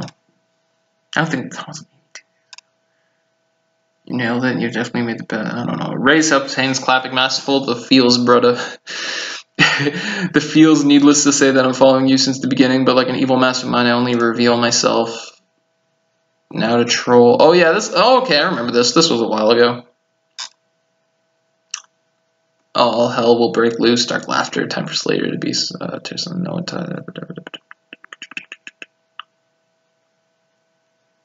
I can dare you to drop this story.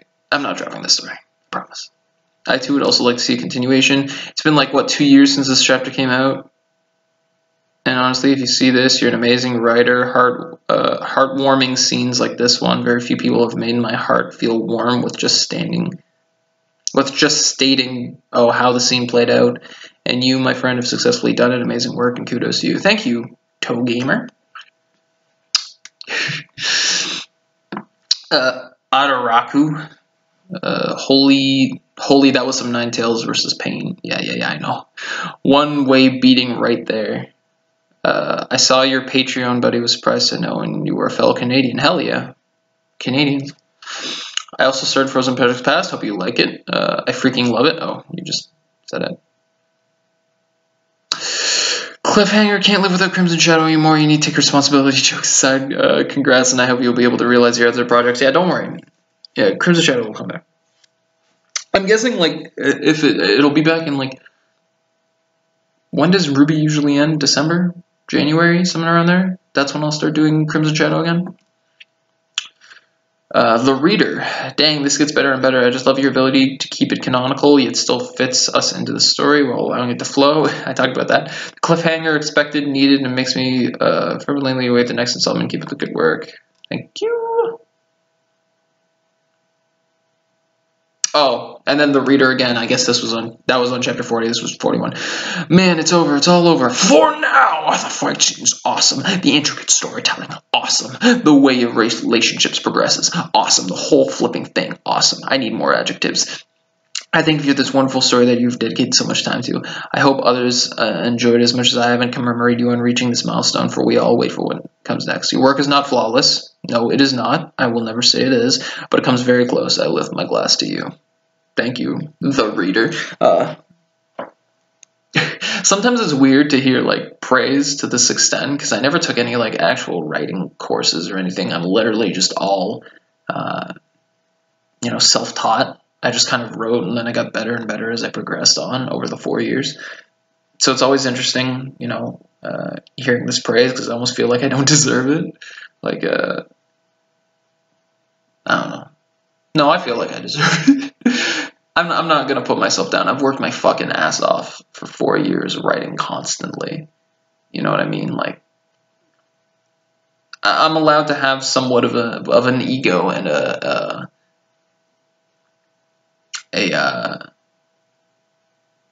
like pride to what I do, because I've worked really hard, and yes, it is not flawless, but it's my work, and I will always be proud of it no matter what. And I just love it. I always say, like, I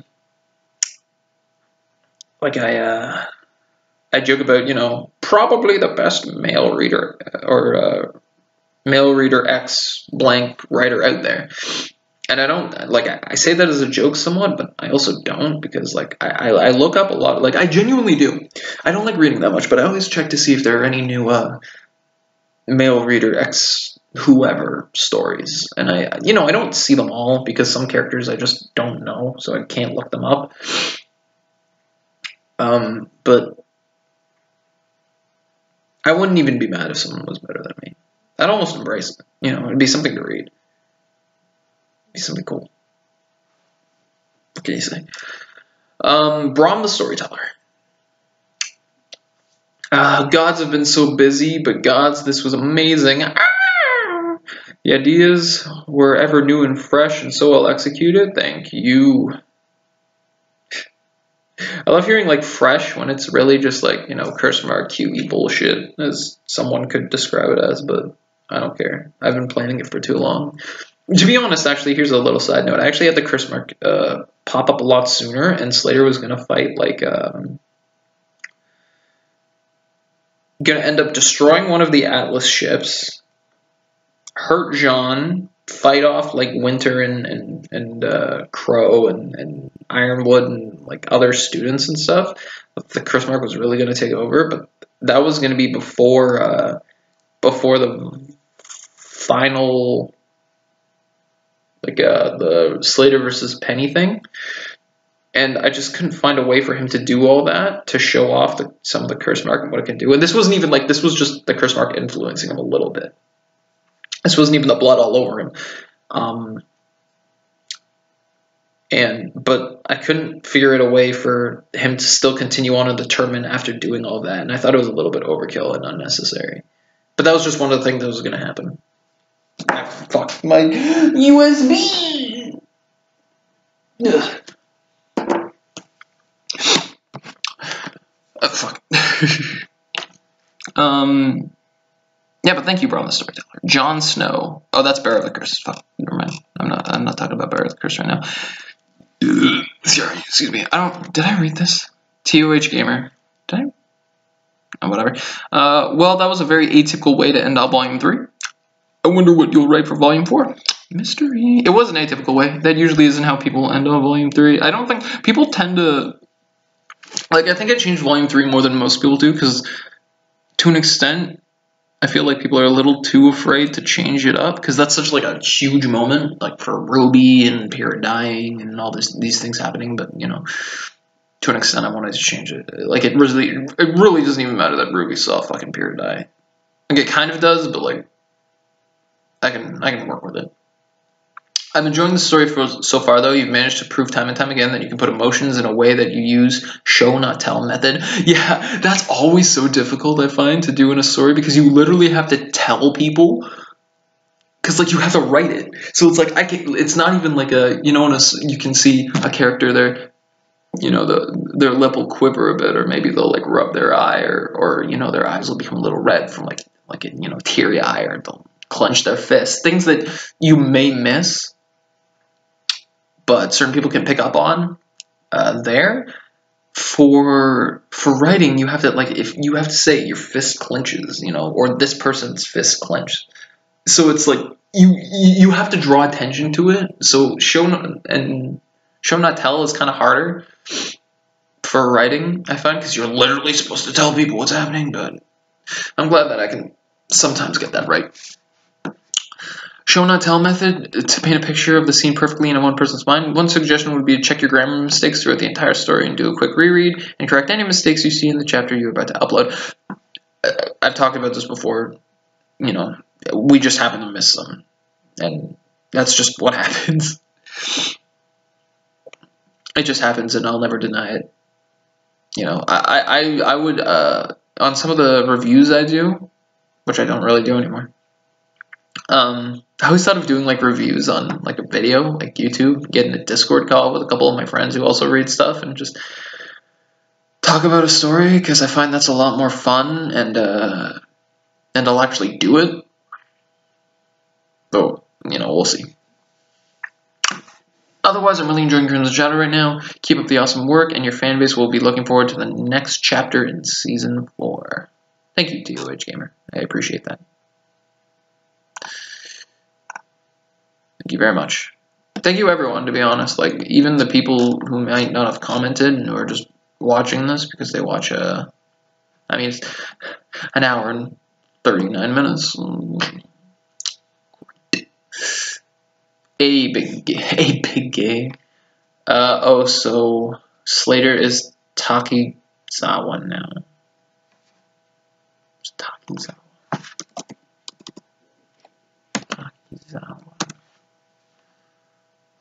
The fuck is that? Oh, it's Tokyo Ghoul? I don't know. I don't know. I haven't watched Tokyo Ghoul. My bad. Okay, I'm trying to find like I'm trying to find comments on Wattpad that are more like general and not like, why do I instantly think of JoJo's Bizarre Adventure here? Die. Oh wow, I didn't know. You know, things like that. Okay, here's one. The Werewolf 03. Nice update, man. Really excited for the next, but take your time. And by the way, really love how we became powerful. I think it would be cool if we get control over this power. Wait, if Oscar's Ozpin, then that's going to be awkward. Well, I'm rambling anyway. It's like one, yeah, the Oscar Ozpin thing, that's going to be a lot of fun. If we get control over this power, I guess you'll have to wait and see. Who knows? Light 1108. Okay, first off, well done with this chapter, Chin. I love how intense the fight was. Thank you. That was intense. And it was nice seeing Harrier's, not sure if human side is the right way to describe it, but you get the point. Yes, I do. It was really good to show that off finally. Looking forward to seeing what this goes after the hiatus. Looking forward to what you do next. Now my questions for the video. What were some of your favorite scenes to develop or write? And what were some of the things you've changed differently? Or would have changed?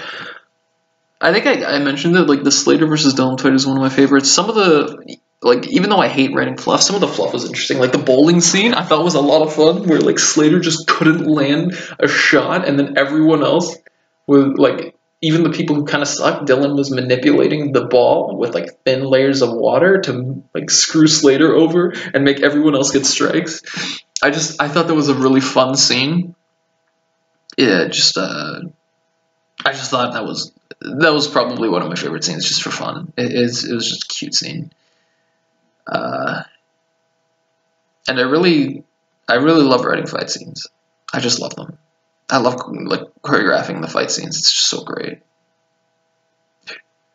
One of the things I've done differently, I don't know what I would have done differently. I think Crimson Shadow is about doing. It's going about how I'd want it to go. I don't think there's anything that I'm like, I really wish I would have changed that. I think I've done everything that I want. I think so.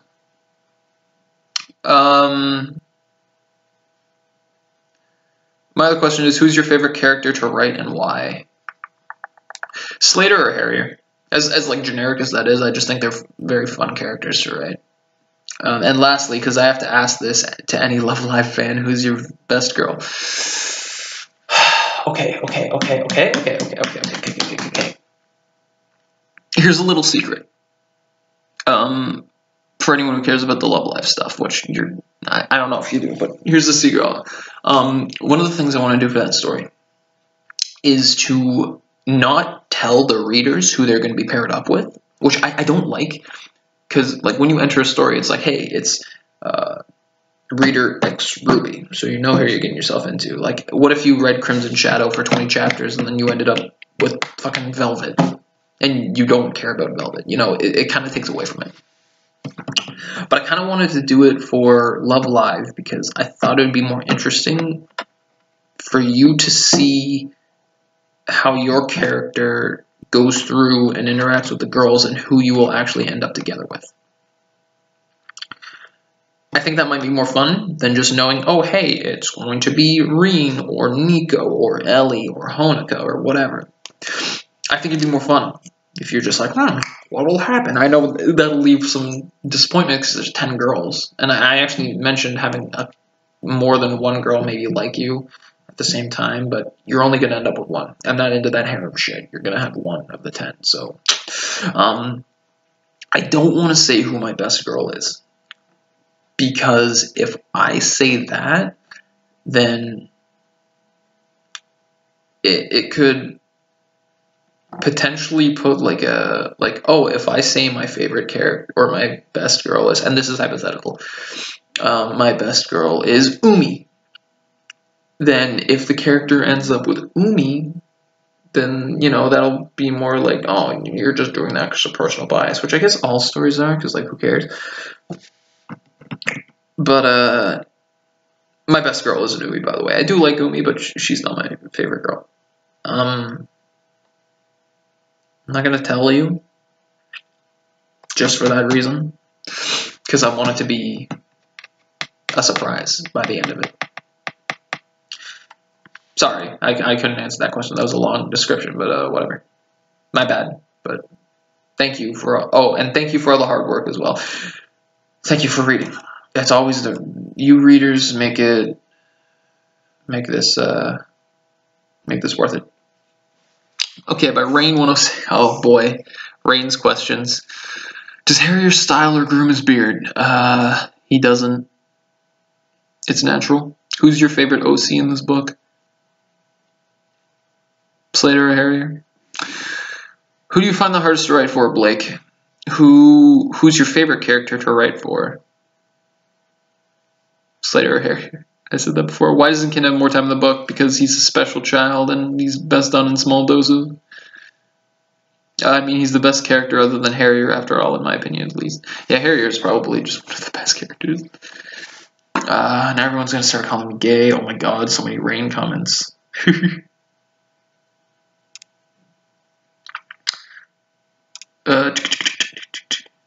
For a name for the mark, I instantly thought of the Mark of the Gram, and as for another short story, why not something different or out of your comfort zone, such as an original story or a show you thought could be better? It's just a suggestion to. Oh yeah, that's true. Because Rain, I left porn for this. God damn it, Rain. I love you. You're so funny. Your comments always just make my day. This way. There aren't as many. Anyway, Yeah, that's what the Love Live story is. That's the one that's supposed to be out of my comfort zone because it's like pure fluff and penis. It's pure fluff, which is not what I usually do. And it's a fucking idol show, so it's gonna be different. But yeah, that's fine. I think that's all the comments yeah, that's all the comments. Okay, so hour and 45 or 46 minutes, about to hit 47. Great. I don't know what else to say. I really thank you guys for watching, for one, and for just reading. Like, it's just awesome that, you know, after all this time and all the hard work that I've put in, and that you guys have, you know, taken your time out to read and everything, that we all just enjoy the story. And, you know, it's one of my favorite things. When I was a kid, I used to love making worlds, and you know, I take like a Dragon Ball game, and I'd put like, okay, this friend is Trunks, this friend is Piccolo, this friend is Vegeta, this friend is this is that, this is that, and then I'd start making my own stories with it, you know, them training, them talking, blah blah blah. I genuinely always used to make like OCs, and I mean, they were generic, like I was a kid, but I always used to make stories, and I think like stuff like this, like the reader stories, and seeing how much people love the worlds that I build that I take from and kind of build upon, I guess. Those kind of things, it's really awesome. You know, this is like a thing that I did since I was a kid, and now I'm sharing it with a lot more people, and a lot more people enjoy it, and I'm doing more professionally. Fuck, I'm hungry. I can feel my tum. Was I about to say tummy?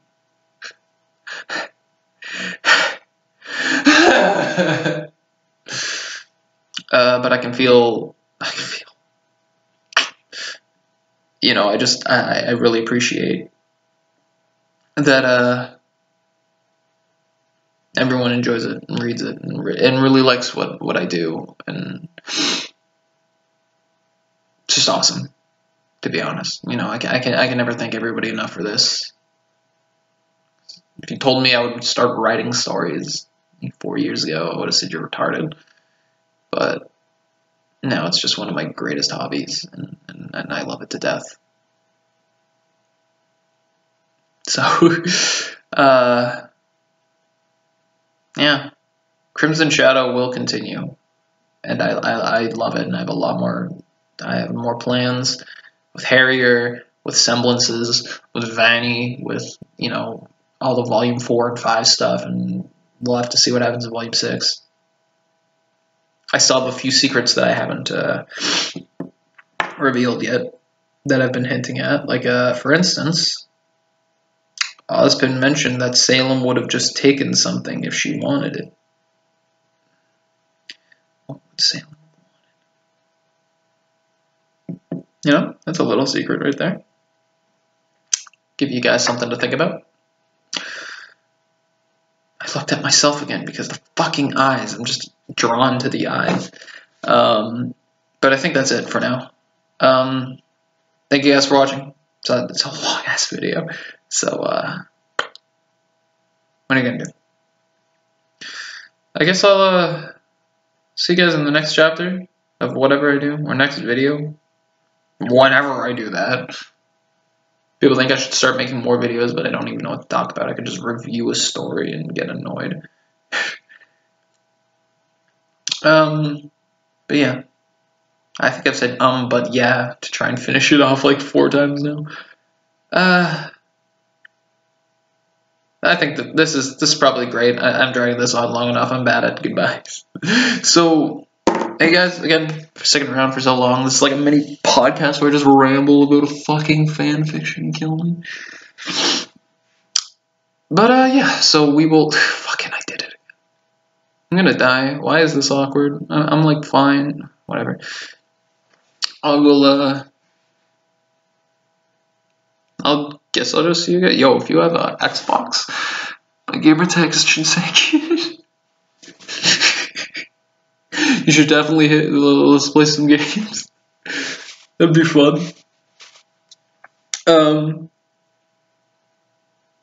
So we'll see what happens. I'll see you in the next Crimson Shadow chapter, or Limitless, or Bear of the Curse, or whatever you happen to read next time. Thank you again so much for watching and reading. All your support means everything. Bye. This is my other arm, but my mouse is over here because I have to end this. I should cut this part.